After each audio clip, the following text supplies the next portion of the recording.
In Africa, we are hanging in the balance in terms of whether we are in control or in elimination mode.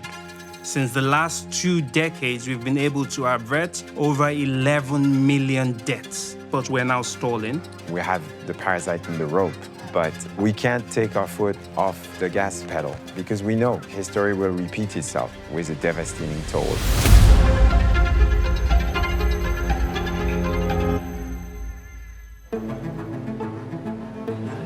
Kisumu is in western Kenya on the shores of Lake Victoria, the natural breeding ground for mosquitoes.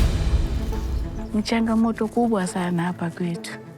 Umbu iko hapa mingi sababu tunakuwaga na stagnant water.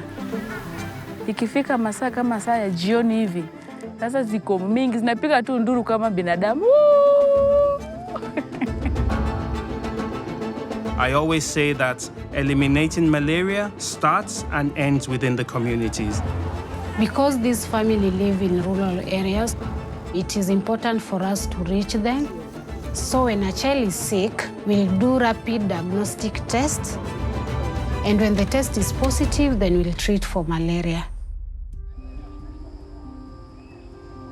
Juu ya watoto wangu, especially huyu mdogo, last born Talia. Tena saa zile malaria imemshika, sioni mbele sasa. Ikifika last year December, malaria ikamkujia ile strong hadi akaconvert. Akaanguka kwa nyumba, pop, na ulimi ndio hiyo ameuma, shingo imetani hivi. Nikashindwa hii ni mgonjwa gani? Nikapigia babake penye alikuwa. It's scary, especially when it's severe, and if they don't take like quick action to access treatment, then things normally turn different. Akaniambia tu ni rush na yeye hospitali. Wakadungwa shindano ingine, hiyo sister akanieleza after 24 hours atakuwa tu okay. The scale of malaria morbidity and burden is truly unacceptable. To think that in 2023 we had 600,000 deaths, most of them being children. There have been very many unmet needs for the most vulnerable populations, and these are the children. That's one of the most disheartening things, to have a baby that you know you don't have any appropriate treatment. Emotionally, each and every day it's getting harder and harder, and there's nothing I can do. I do my best. When they come to the health system, there is another set of challenges. And while there are attempts to ensure that there are always supplies, there is in reality a fluctuation. That leads to no constant stocking of the drugs in our facility. When we don't have the drugs and we have the testing kits, then we'll not test. So we are not allowed to test when we don't have drugs.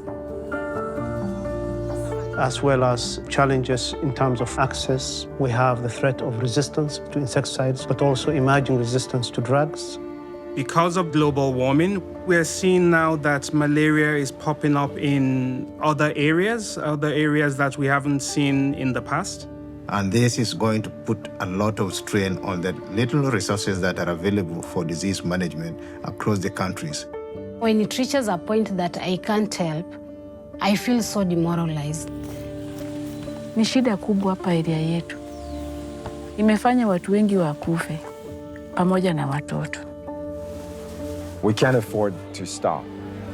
We're seeing worrisome signs that we're stalling, and we have to continue making progress towards elimination in order to make a malaria-free world.